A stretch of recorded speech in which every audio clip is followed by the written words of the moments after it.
UP की Rampur seat पर लोकसभा उपचुनाव होने वाला है। इस सीट पर पार्टियों ने अपने अपने उम्मीदवार मैदान में उतार दिए हैं और जंग की तस्वीर साफ हो गई है। रामपुर सीट पर क्यों हो रहा है उपचुनाव? इस सीट पर किस पार्टी ने कौन से उम्मीदवार को मैदान में उतारा है? मतदान कब होगा और इसके नतीजे कब आएंगे?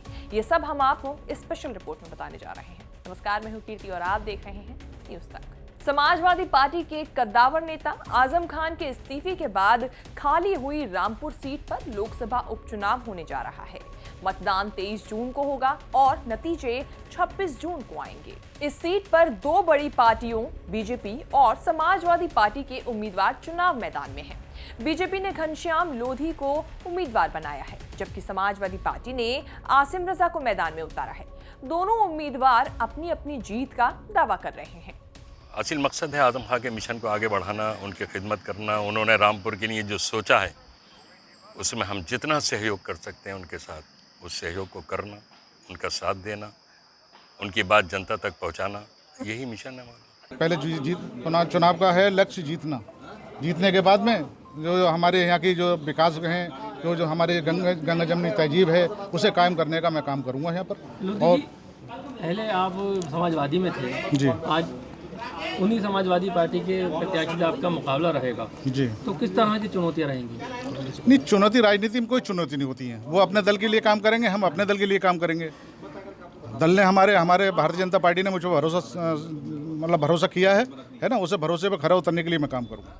बीजेपी के घनश्याम लोधी कभी आजम खान के करीबियों में शुमार किए जाते थे, लेकिन साल 2017 के विधानसभा चुनाव के दौरान सपा ने इन्हें पार्टी से निष्कासित कर दिया, जिसके बाद उन्होंने बीजेपी का दामन थाम लिया।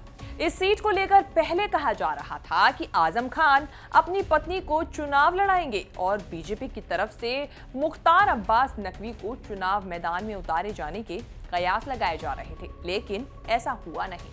कांग्रेस और बीएसपी पहले ही इस चुनाव में अपना उम्मीदवार नहीं उतारने का ऐलान कर चुके हैं, यानी टक्कर सिर्फ बीजेपी और समाजवादी पार्टी के बीच हो रही है। दरअसल इस सीट से आजम खान के इस्तीफे की वजह से समर्थकों और पार्टी का दबाव माना जा रहा है।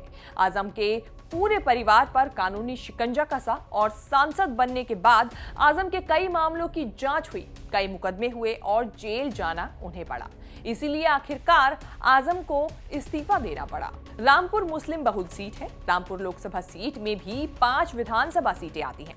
2022 के विधानसभा चुनाव में इन 5 में से 3 सीटें सपा ने तो 2 सीटें बीजेपी ने जीती थी। इन 5 विधानसभा सीटों में बीजेपी को कुल 4,07,000 से ज्यादा वोट मिले थे, जबकि समाजवादी पार्टी को 5,52,000 से ज्यादा वोट मिले थे। यानी 2022 के चुनाव में समाजवादी पार्टी को बीजेपी के मुकाबले 1,44,000 ज्यादा वोट मिले थे। अब सीट के लोकसभा चुनाव के इतिहास की बात करते हैं। 2019 के लोकसभा चुनाव में यहां समाजवादी पार्टी के आजम खान ने बीजेपी की उम्मीदवार जया प्रदा को हराया था। उससे पहले 2014 में इस सीट पर बीजेपी ने नेपाल सिंह ने समाजवादी पार्टी के नसीर अहमद को हराया था। 2004 और 2009 के लोकसभा चुनाव में यहां से समाजवादी पार्टी के टिकट पर जया प्रदा जीती थी।